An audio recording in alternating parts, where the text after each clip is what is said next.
Voilà, mesdames et messieurs, vous nous suivez de partout dans le monde.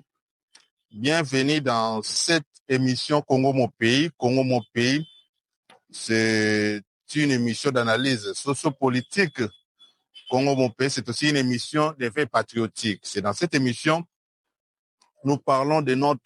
c'est dans cette émission que nous parlons de notre cher et beau pays, la République démocratique du Congo. Congo mon pays, une émission présentée par moi, le vôtre, J.R. Walungwa. Je suis congolais de père et de mère, descendant direct de Simon Kimbangu, 100% né Congo. Je suis toujours fier de parler de mon pays, la République démocratique du Congo, parce qu'à part Congo,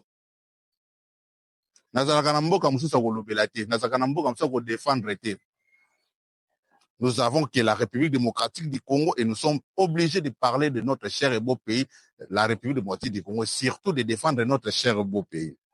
Alors, bandeko bozolanda biso lelo tokolobela sur les tentatives d'assassinat du président rwandais Paul Kagame par ses gardes rapprochés. Ouais, c'est une information vraie aussi qu'il y a eu tentative de coup d'État contre le président rwandais Paul Kagame par ses gardes rapprochés. Pourquoi tokosolola yango? Banani ba préparaki kouana réellement? Est-ce qu'il y avait des officiers de l'armée rwandaise sur ces coups? Nous allons essayer de vous expliquer. Selon l'information aussi, il y a bandeko na biso ba pesi biso. Alors, bandeko bozo na partout dans le monde pour permettre d'abord afin to compte en actualité ou to na sujet na biso to présenter qui bomba top Afrique à télévision to présenter d'abord ba condoléances na bandeko na biso ba congolais o ba perdre ba vie na bango na ville province ya Kinshasa. Après 2 jours de pluie diluvienne, na ville à Kinshasa, ba pluie ebetaki mbula ebetaki les 4 et les 5, nous avons perdu beaucoup de nos compatriotes. Jusqu'à là, bilan définitif dans les hommes et pessamité, mais il y a des personnes, ma source déjà que nous avons perdu plus de 30 personnes. Il y en a d'autres qui parlent plus de 40, mais tout ça, nous confirmation au gouvernement. Il y a un nombre exact. Il y a des gens qui perdre la vie na bango, na catastrophe au Esalami. Vraiment, nous sommes des cœurs. Na ba famille, nous sommes perdre la chair na bango, parce qu'on perd des konabino boy. C'est vraiment difficile. Liwa moko ya pasi, mbule beti, ma etondi, badindi, misu ba mire kweli bango. Alors, bandeko, nazomona pe bandeko bazo critiquer même dans les réseaux sociaux. Il y en a d'autres qui s'attaquent même dans le gouvernement. Il y a Mboka Nabiso, il y en a d'autres aussi bazo qui attaquer dans le gouverneur et la ville, province de Kinshasa. Et comme d'habitude, biso na Congo, tomesana, Congolais ont la facilité à vous critiquer. Congolais ont la facilité à vous critiquer. Mais to lingakate ko ba vraiment source ya problème eza wapi. Congo to lingako ko lukate te ba source ya problème eza wapi. Mais nous sommes des spécialistes ya ko critiquer. Nous devons savoir une chose, les problèmes des inondations et ça la marara na Congo te. Bien que nous avons un climat tropical dans la République démocratique du Congo, surtout dans la ville province à Kinshasa, mais les problèmes des inondations, ça se fait partout dans le monde. Même aux États-Unis d'Amérique, les pays les plus puissants du monde, les États-Unis d'Amérique, inondations, Salamaka. Même la France, inondation et Salamaka. En Espagne, inondation et Salamaka na Valence, si je me trompe pas. Et quand même, match championnat Espagne moi beta na Valence c'était passé ba inondation mais écoute qui na stade à Valence donc ba inondation ça la maka partout dans le monde tout quoi accuser gouvernement parce que gouvernement te beta ki mbula mais ba tout muso pas baza ko s'attaquer na gouverneur je me suis dit mais Congolais nous sommes comment. Au gouverneur, il y a ville à qui ça le l'autre côté, Aza responsable, il faut démissionner na moni même ba tout ça union sacrée. Ba wele la kaka ba poste, ba ça ko s'attaquer na gouverneur, il y a ville province à qui mais c'est Daniel Bumba. Bandeko, bien que dans un membre parti politique, mais nous devons être, parfois nous devons dire des vérités, surtout des vérités en face. bato na biso bandeko na biso baperdre bavie na bango po bazovanda na zone à risque. Eza problème ya Daniel Bumba te. Nous devons savoir que Daniel Bumba a commis gouverneur ya ville ya province ya Kinshasa, ya ville province ya Kinshasa. C'est depuis le 29 avril 2024 que Daniel Bumba a commis gouverneur ya ville province ya Kinshasa. Donc situation oyo Daniel Bumba aye kokuta yango na ville province ya Kinshasa. Daniel Bumba aye kokuta situation wana déjà na Kinshasa bomoni banda ba période ya avant kutu kimbuta na loba. Congolais tozaki culture ya kokende kosomba mabele ya kokende kotonga même ba place oyo kotonga te. Et ba gouvernement à l'époque pour ne pas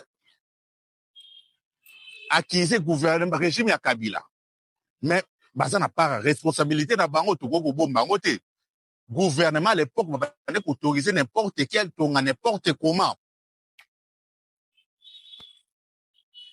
Même ba place oyo kotonga te.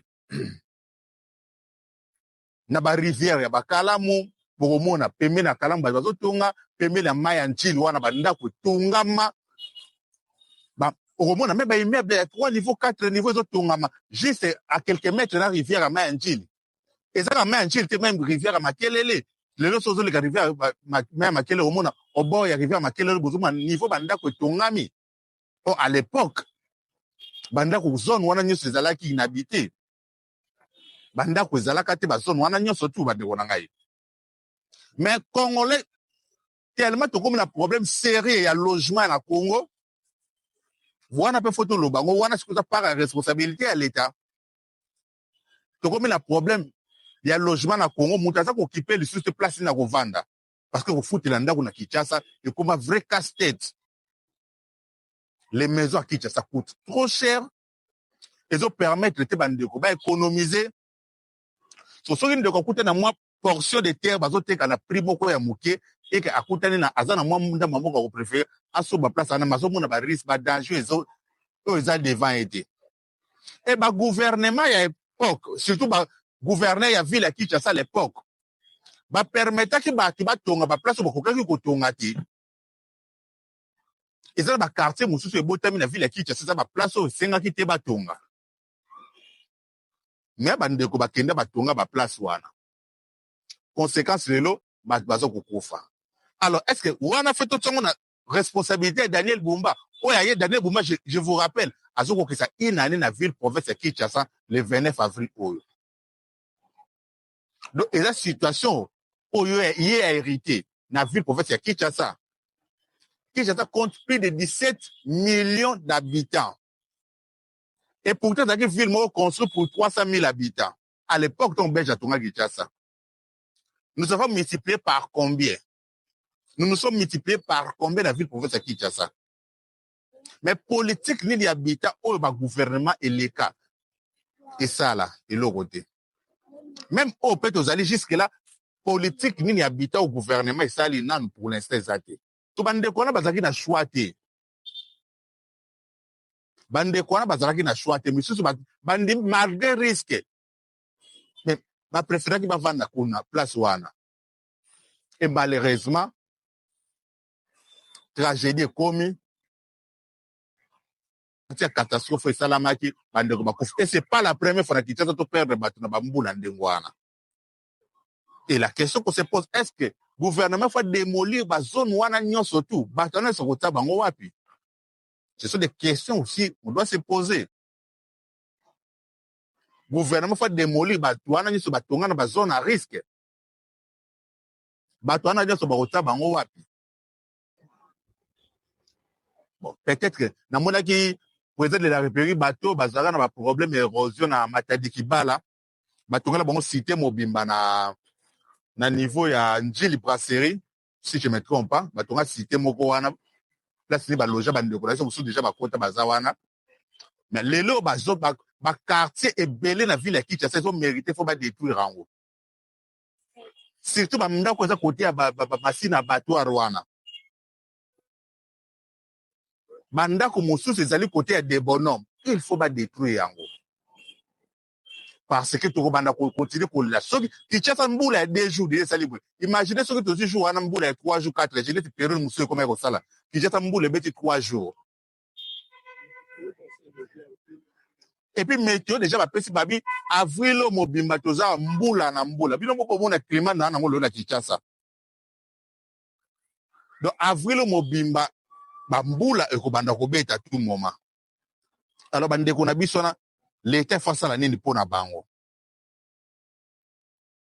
Est-ce que ça problème il y a gouverneur il y a ville ya Kinshasa oyo auti ko oyo à peine azoko ça une année déployé na tête il y a ville province ya Kinshasa ou bien ça problème sérieux il faut ba autorité et c'est la ville ya Kinshasa et c'est la gouvernance centrale il faut ba vendre ba réfléchir comment résoudre ces problèmes bon molanda ki ministre de la justice tant azo ba likambo ya église ko ya Shekina de bonhomme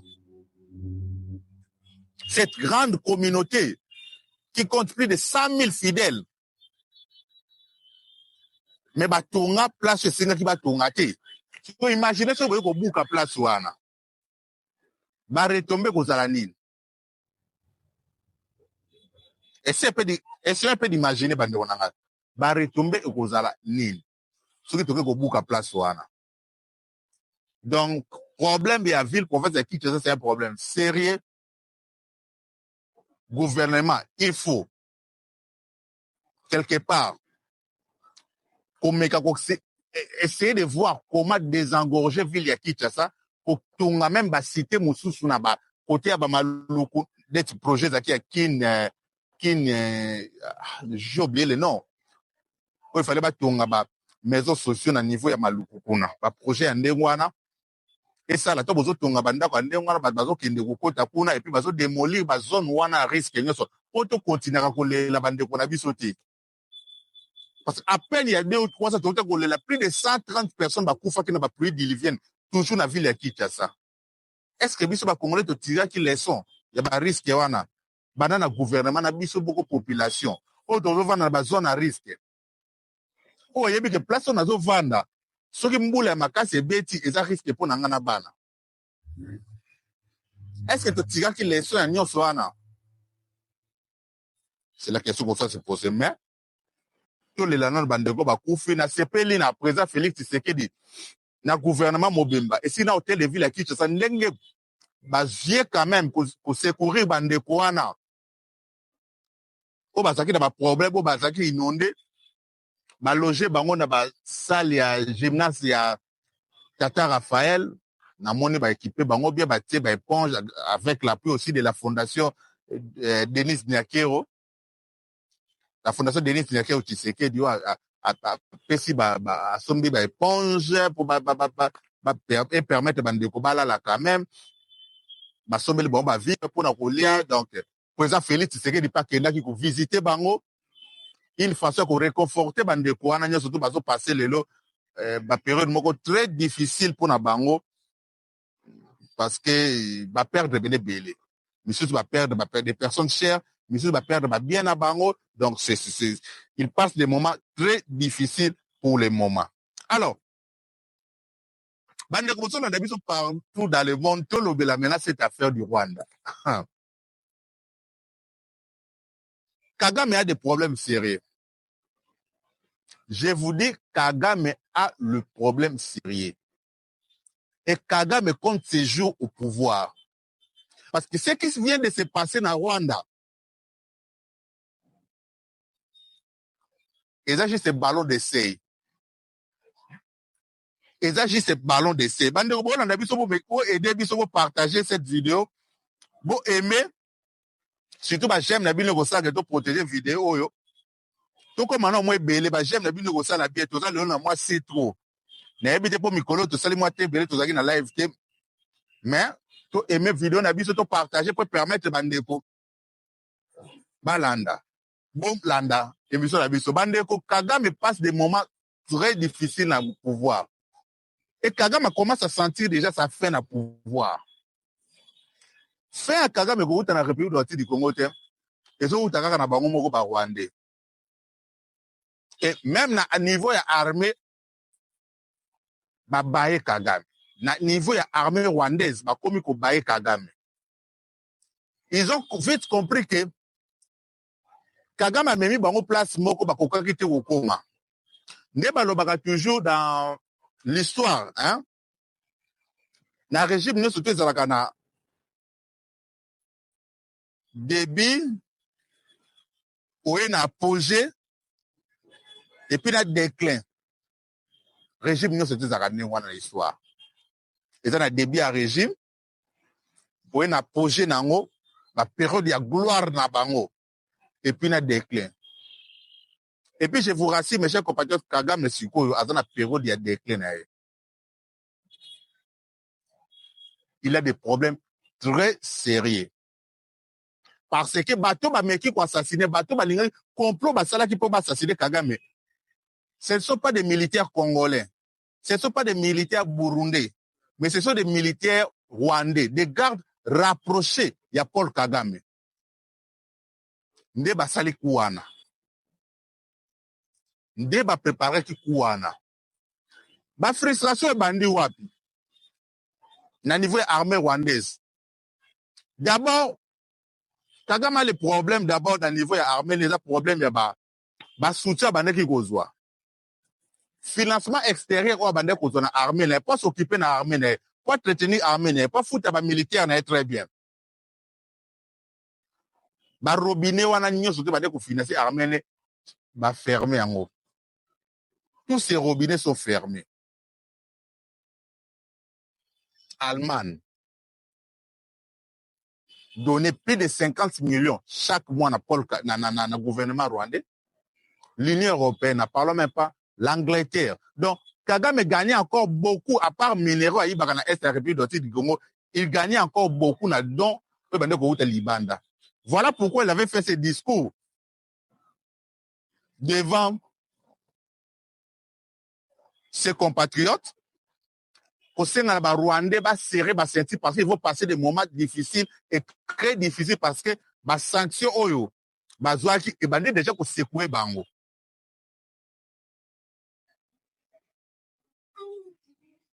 Et bandé déjà pour secouer bango. Rien ne marche pour Kagame. La frustration continue à niveau de l'armée. Même paiement est continue à niveau de l'armée. Moi, je fout à soda comme il faut des bandés qu'on fout à mes ailes sous-soutés. Ma solde, n'a pas de bandés qu'on soit, moi, pas sur mes ailes sous-soutés. Ma primo, ma militaire, ma bandés qu'on soit. Moi, pas sur sous ses alités. Union européenne a fermé robinet. Angleterre a fermé robinet. Allemagne a fermé robinet. Belgique, écoute, ne parlons pas, écoute, rompre des relations diplomatiques mobimba. Dans la Belgique, relations diplomatiques mobimba, kati yango. Ba diplomate belge, nous sommes na Rwanda, ba zongi na Belgique, ba OP, ya Rwanda, bazalaki, na Belgique, ba zongi Rwanda. Donc, bango mi balé relations na point mort. Et dans tout ça, l'économie rwandaise, ba bandi ko sibik sikoyo, ba conséquence, ya ba sanction ana. Et ça dit que Paul Kagame n'a pas de s'occuper de l'armée, mais moi, fout à militaire, et ça, de société. Et comme il faut déranger même, n'a pas proche collaborateur, naï. Bon, officier, au bazala, armée rwandaise, monsieur, c'est comme il faut déranger Bango. Ils ont vite compris que la meilleure solution pour résoudre les problèmes du Rwanda, il faut qu'on se débarrasse de Paul Kagame. Il y en a d'autres qui ont compris ça. Parce que je ne pense pas qu'ils aient préparé Kaka, n'a pas garde rapproché à Félix, il y a Paul Kagame. Non, je ne pense pas. Il y avait aussi des officiers, des généraux peut-être qu'ils étaient dans le coup, qu'ils sont dans le coup, parce que quoi n'a s'il était quelques personnes au Bakangi, à partir de service de renseignement,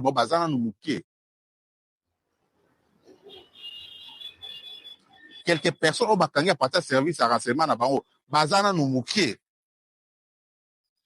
Mais je vous dis que bandeko la nabiso kuana il y a des personnalités politiques et militaires ya Rwanda bazalaki na kati ya kuana bazana na kati ya kuana pona bango balobi pona ko résoudre des problèmes. Et ça lokola Hitler, quand Hitler faisait sa guerre contre l'Europe, il y en a d'autres officiers et quelques politiques allemands pour non pour résoudre le problème pour que guerre ici là entre Allemagne et d'autres pays d'Europe, il faut qu'on élimine Hitler physiquement. Voilà pourquoi piéger Hitler bombe na réunion organisée. Mais heureusement pour nae bombe explosée Hitler a koufagati. Mais plus de 11 personnes participent à la réunion de koufaka. Mais par chance Hitler a koufagati. Après bah remonter sur bateau ni sur basala ki kuana nde bakanga bango.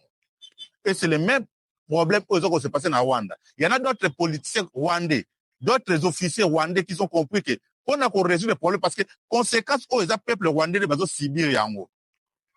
On a bon balobi pona ko kata hémorragie le plus vite possible. Faut Paul Kagame ça na pouvoir. Or so bobo kata hémorragie oyo bolongola Paul Kagame ndeni faut qu'on éliminer physiquement. Wana c'est l'homme analyse na biso.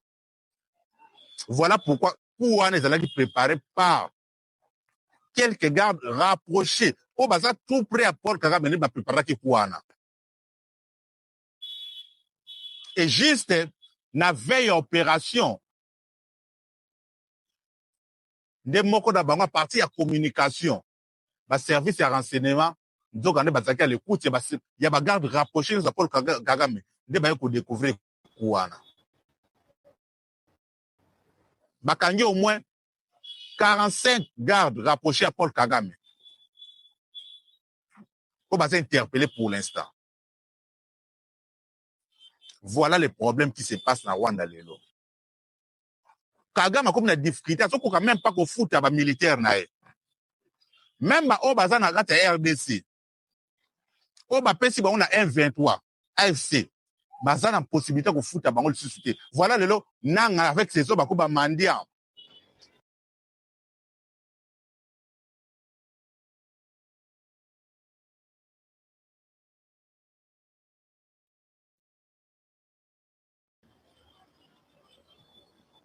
Bon comprendre que si na Rwanda par le type pour bayaki na niveau ya AFC na M23 moi ko futa bango za lisusu te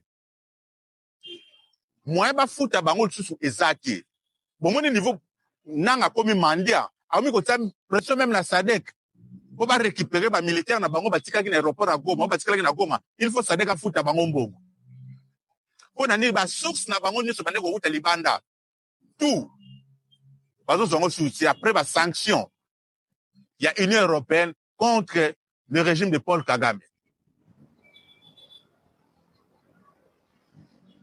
Ba militaire, il y a M23. Ba ça le moins 3 mois, 4 mois, bazo fouta maté. Et les militaires rwandais, bazo kende déjà 2 mois yango, bazo za solde na bangote. Mbongo ezali susuti. Pour nani de Kagame est allé plus loin. Il voulait tout gagner. Voilà le problème. Dans la vie, quand tu veux tout gagner, oso courir risque de tout perdre. Et voilà risque où Kagame est le amitié. Il voulait tout gagner dans la RDC. À perdre nion sur toi, bandeko soit. Ou bandeko sala s'occuper na armée, ou bandeko sala foutre armée, entretenir armée comme il faut. Ma frustration est continue à l'armée rwandaise. Voilà pourquoi on va préparer Kouana pour éliminer Paul Kagame. Mais d'autres personnes qui pensent que ces problèmes ayés à partir à mort, il y a général rwandais dans la prison. Rappelez-vous de ce général où a condamné de 20 ans de prison. Le général, attendez le nom de ce général.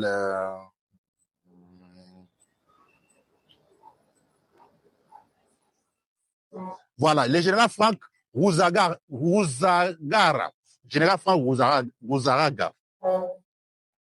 Kangake va condamner 20 ans de prison. Il a passé déjà 11 ans de prison. Il est parmi Bateau Basalaki armée rwandaise.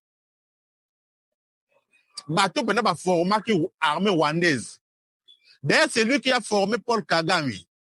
C'est lui qui a formé James Kabarebe. Donc, Bazalaki na maki na Uganda. Yé mutasala recrutement ya ba militaire nyo soto Bazalaka, ba rebelle nyo soto Bazalaka na maki na Uganda. Ya Paul Kagame. Yé ni Bazalaki, yé mda recruter bango nyo soto. Le monsieur, quand vous êtes arrivé au pouvoir, en Afrique, quand vous aidez un président, à ça la coup d'État, ou bien comme un président de la République, quand on va pouvoir éliminer Bino Batubobu, Boeda qui est, surtout, et pas des dictateurs, ça va toujours bon. Des dictateurs militaires va fonctionner en deux mois. So, aider à pouvoir avec un coup d'État. So, quand vous pouvoir éliminer Bino officier Boeda qui est. Et Paul Kagame, quand il est arrivé au pouvoir, directement, quand il général Frank, Rosarago. Et après 11 ans de prison, Azaki n'a contact même pas na famille nae. A solana famille nae, solana bana nae, solana moi si nae. Moi si n'écoute que d'ailleurs kufa na Londres, na Angleterre, parce que moi si na bimaki na Rwanda kenaki exil, ake kufa en exil. Moi si nae, moi si n'emtaki akufa en exil. Atikala komona su mobile nae te. Pendant on tinde moi si na kufa, atikala komona mobile nae te. Et nandenge le mobile nae kufa. Et quelque part, et créer frustration même au niveau de l'armée rwandaise. Il y en a d'autres officiers armée rwandaise. On va qu'on respecter cet officier. On va qu'on respecter ce général. Le général, on a dit qu'on a parrain à Bango, la carte armée. Et déranger Bango ya Makasi. Et Bango peut aller pour venger mémoire ya général la Bango. Il faut qu'on va éliminer Paul Kagame.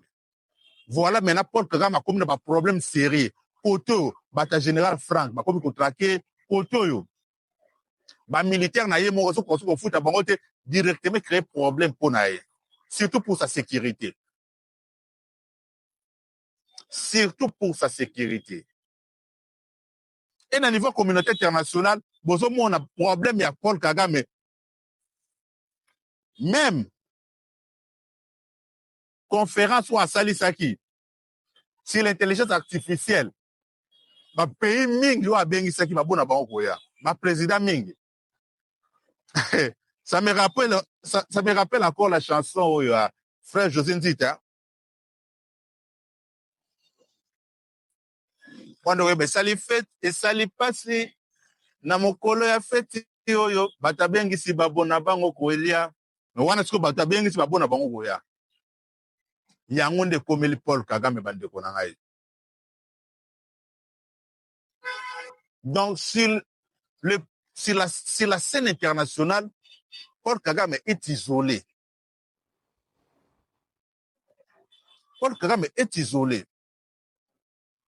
Même ma compétition est organisée, tu vois, c'est la Grand Prix. Parce que Grand Prix, tournoi, Grand Prix, fallait ça na Kigali. D'ailleurs, il y a un programme qui a déjà ma piste pour ma voiture GP Grand Prix. Rappelez-vous de Michael Schumacher, le plus grand champion. Il y a Formule, il y a Grand Prix.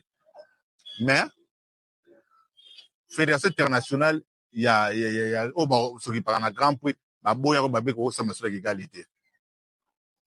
Compétition avec cycliste international, tournoi international, il y a cyclisme dans le monde. Tournoi du monde, tout bien. On a Kigali. Banilé, tournoi, pardon. Banilé. Donc, vous allez comprendre que de la même façon, Russie, isolé Russie. Na scène internationale, na ba compétition internationale, nion surtout. Internationale, nion surtout. Il y a un monde qui a comme le Paul Kagame. Ma président, mi balé ko fréquenter Paul Kagame était. Va comprendre, imagine Paul Kagame avec au monde, avec au pays. Un président panafricain, un président qui aime son pays, un président qui participe au développement de l'Afrique, un président, ceci. Ceci, c'est là. Va découvrir le face B, puis c'est Paul Kagame, ce que c'est. mais c'est un sanguinaire. Il fait des crimes dans la République démocratique du Congo. Il a tué des millions, des dizaines de millions de personnes dans la République démocratique du Congo. Donc, directement, image de Kagame dans la scène internationale, déjà, ça sali. Le président dit, on a un bon terme avec Paul Kagame. Le président s'est retiré de Paul Kagame. Donc, partout dans le monde, Kagame a passé un moment très difficile. Et a vécu l'insécurité permanente à la terre. Parce qu'il y a des gens qui ont été licenciés dans le monde. Il y a des gens qui ont été il y a des gens qui se créent des ennemis et belés l'interne tout comme l'externe. À se créer des ennemis et belés comme un problème sérieux. Donc, on a des gens partout dans le monde. Fait un Kagame est comme proche et je dirais même très proche.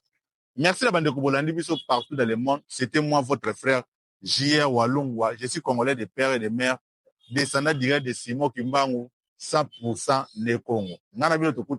À la prochaine. Bye.